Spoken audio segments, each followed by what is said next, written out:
Concernant les traitements anti-angiogéniques, ils ont un effet majeur sur votre maladie, mais peuvent s'accompagner d'un certain nombre d'effets secondaires, notamment des effets secondaires sur les vaisseaux, entraînant donc une hypertension. Comme vous le savez, les traitements anti-angiogéniques vont en fait entraîner donc une raréfaction de ces petits vaisseaux sanguins, notamment au niveau périphérique, et entraîner donc une diminution du diamètre de ces vaisseaux, de façon à empêcher la tumeur d'être vascularisée et de complètement l'assécher pour avoir une tumeur qui ne soit plus alimentée par le sang et qui ne reçoit plus de nutriments au niveau de cette tumeur.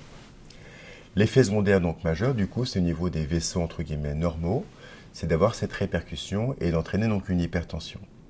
Cette hypertension, en fait, elle va être caractérisée pour vous par des symptômes qui vont arriver, qui peuvent être soit une sensation de tachycardie, c'est-à-dire le pouls qui s'accélère, une sensation de flou visuel, de maux de tête, voire d'essoufflement, et éventuellement des répercussions sur le plan cardiaque qu'il faut prendre en compte très très vite.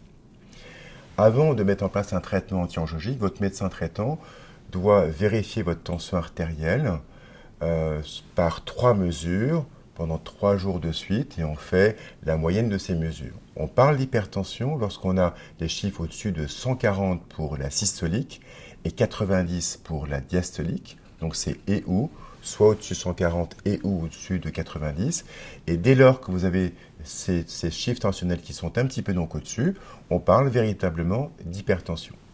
De ce fait, il faut mettre en place des traitements, et ces traitements, ce sont les antihypertenseurs qu'on doit privilégier pour vous.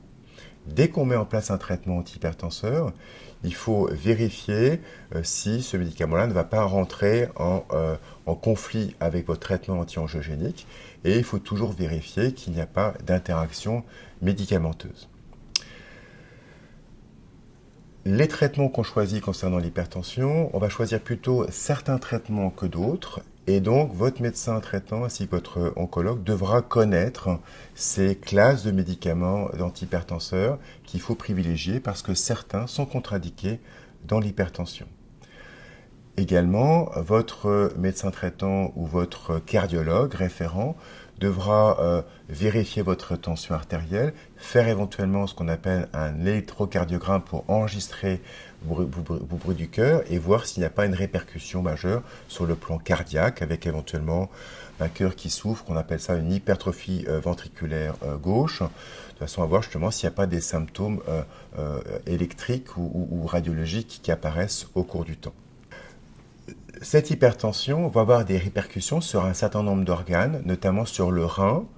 Et la meilleure façon de voir si le rein souffre ou pas, c'est de prélever donc vos urines et de regarder au niveau de vos urines s'il y a ce qu'on appelle une protéinurie. Ce sont des protéines qui passent dans les urines. S'il y a un nombre de croix important, ça veut dire que le rein souffre et qu'il faut mettre en place un traitement donc adapté concernant cette hypertension qui va du coup avoir par voie descendante un effet notamment sur vos reins. Même chose, cette hypertension peut entraîner des saignements, notamment donc au niveau du nez, donner des épistaxis. Et si on traite l'hypertension, on va bien sûr de ce fait traiter les épistaxis. Ce qui est très important, c'est de ne pas arriver à la complication qui est donc une hypertension majeure, qui est autour de 18 voire 20 de systolique, qui s'accompagne de ce fait de complications majeures, voire de problèmes vasculaires cérébraux ou de problèmes cardiaques. Véritablement, votre objectif à vous, c'est d'avoir des petits cahiers sur lesquels vous allez noter ces chiffres de tension, et dès qu'ils dépassent, encore une fois, ces chiffres de 140 pour la systolique et 90 pour la diastolique, il faut en parler à votre médecin généraliste et spécialiste de façon à anticiper et vous proposer un traitement au cours du temps. Le fait d'avoir une tension bien équilibrée vous permettra d'avoir des traitements au long cours concernant votre anti-angiogénique de façon pérenne. Donc préserver le cœur et le rein est une source pour vous de longévité en termes de traitement et d'efficacité thérapeutique. De façon à prévenir cette hypertension, qu'est-ce que vous pouvez faire au quotidien comme action ?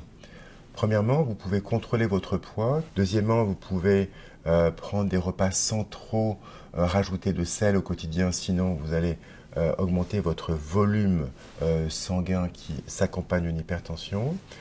Vous pouvez donc également faire des exercices quotidiens, et on sait que les exercices quotidiens s'accompagnent d'une diminution de la tension donc artérielle. Donc avoir une activité peut-être matin et soir de 10 à 15 minutes permet d'avoir des vaisseaux qui soient plus souples et plus malléables. On sait que la rigidité vasculaire par l'absence de sport favorise une hypertension.